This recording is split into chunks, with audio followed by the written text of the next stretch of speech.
Alright, I was trying to move the arm because it was stuck, and then I basically snapped it off. And very disappointing because I basically took it apart. Here's the hinge right there, and I could see that the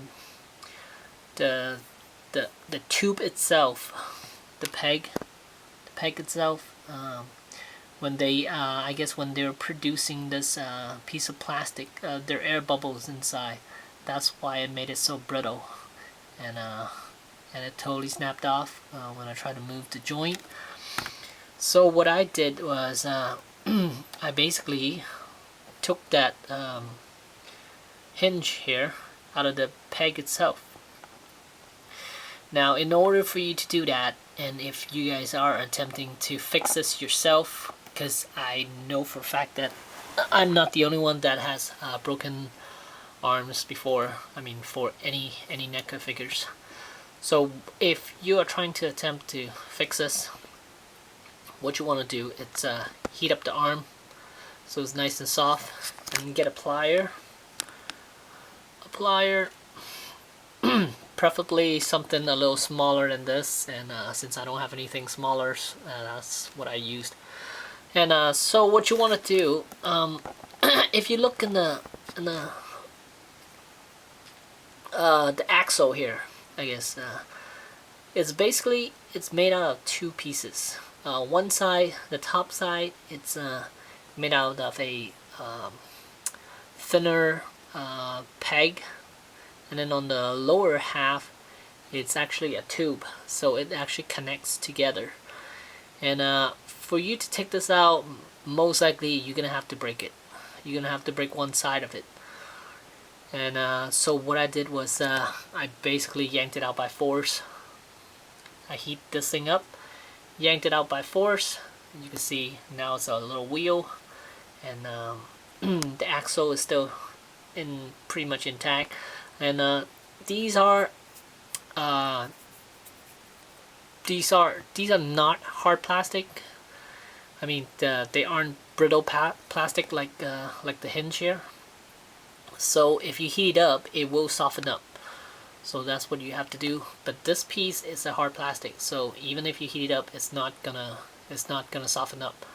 So basically, what you want to do, heat this thing up, yank this thing out, and what I'm attempting to do is to put a screw right there onto the wheel, and then just remove this piece, and then put the screw in there as a replacement.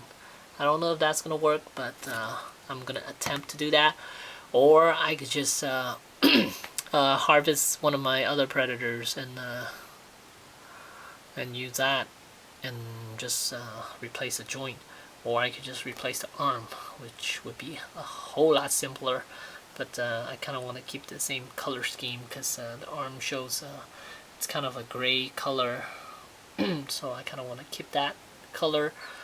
And instead of painting it myself, I'm gonna attempt to fix this, because I don't want to harvest another predator and render that predator useless, other than being body parts for other predators. So I'm gonna try to fix this, and if not, then I'll harvest one of my other predators. But yeah, so that's what we have so far, and see what happens. Alright, when removing that peg, best thing to do is to remove all the accessories. Remove the head, all the necklaces, and then all the accessories, and then just work with that piece here. And basically, there is the peg right there. It was pretty hard to pry that thing out, but I got it out finally. Here's the hole right there, and there's the peg right there.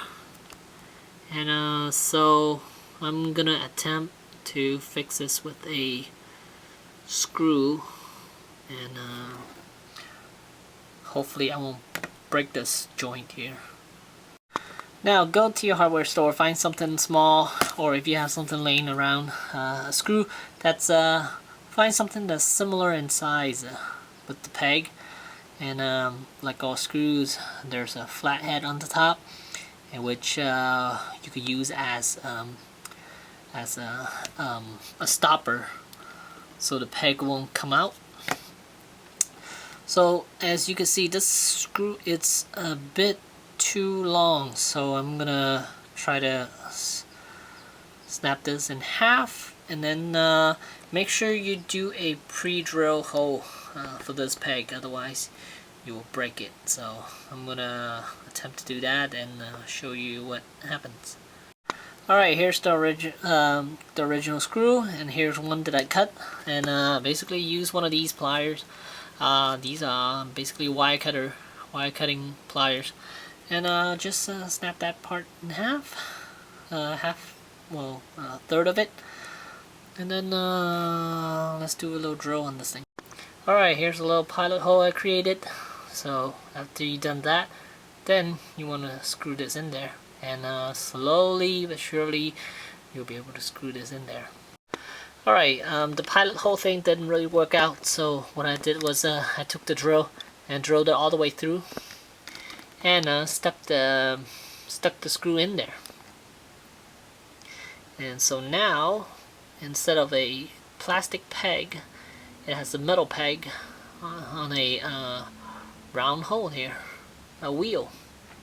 So I'm going to try to attach this back on and see what happens. And the first thing you want to attach is the peg, the hinge itself, onto the arm first. Alright, basically the axle inside this plastic didn't work, so I just took that whole piece out. I cut it with my X-Acto knife, but instead I left a little bit of the plastic of the axle left, and then I basically just attached this thing onto it, and then squeeze it till it formed the shape that I wanted. And now it's basically the joint kind of works. See?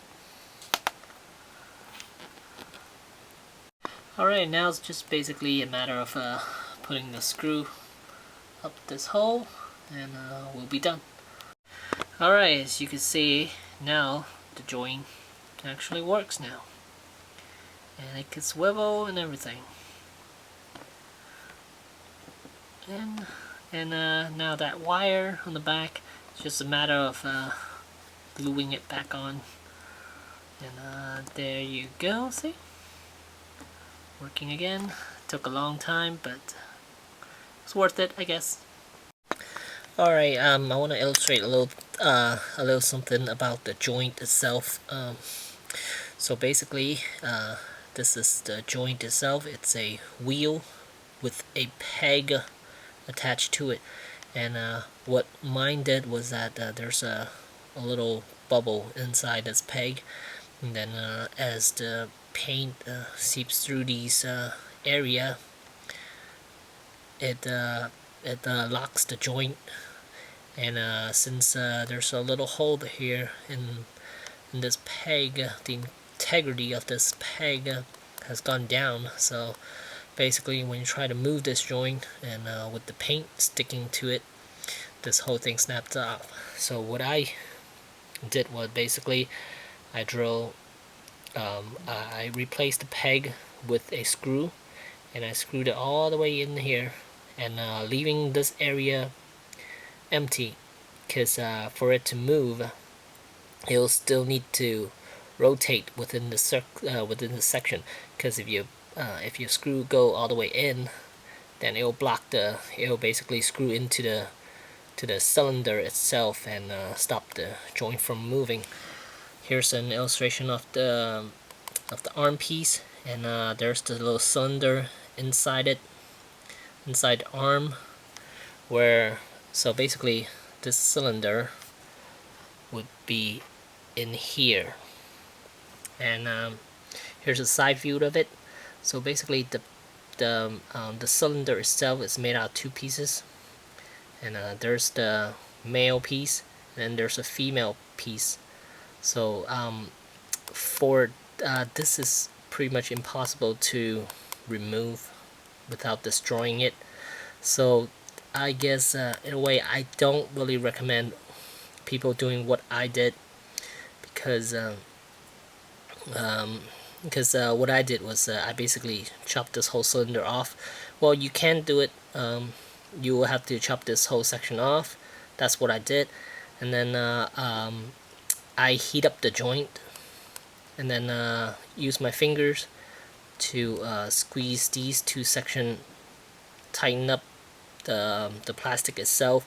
So through friction, I was able to get the joint to stay on there, but basically there's nothing in between here. But what other people could do is that they could drill something through this. So basically, if the joint is here, it would be right. It would be right there. Let's say the joint is in here, and the peg is right there, because I drilled it. There's the peg, and there's the wheel. Mind you, this is a side view, okay? So what you'll have to do is that you'll have to drill something through here, use it as an axis, as an axle for the wheel to rotate around. That might be a lot tougher for some people to do. If you aren't familiar with drilling and stuff like that, I highly don't recommend you do this. Basically, first you should try to contact NECA and have them fix it. Well, have them send you a replacement. They most certainly will do that. And if not, then I would try to return the thing back to Toys R Us, wherever you got it, and then ask for a replacement. Then if not, then I'll suggest you doing this whole tutorial that I just created, because yeah, it would be a lot easier to get a replacement from NECA or return it or get an exchange from Toys R Us. But since the Elder is not that hard to find now, so it should be easier for you to get an exchange than to do this whole thing, because it took me an hour or two to do that. So there you go. Hopefully this helped, and if you guys have any more questions, you're welcome to comment down below or PM me, and I'll try to help as best that I can. Thanks for watching.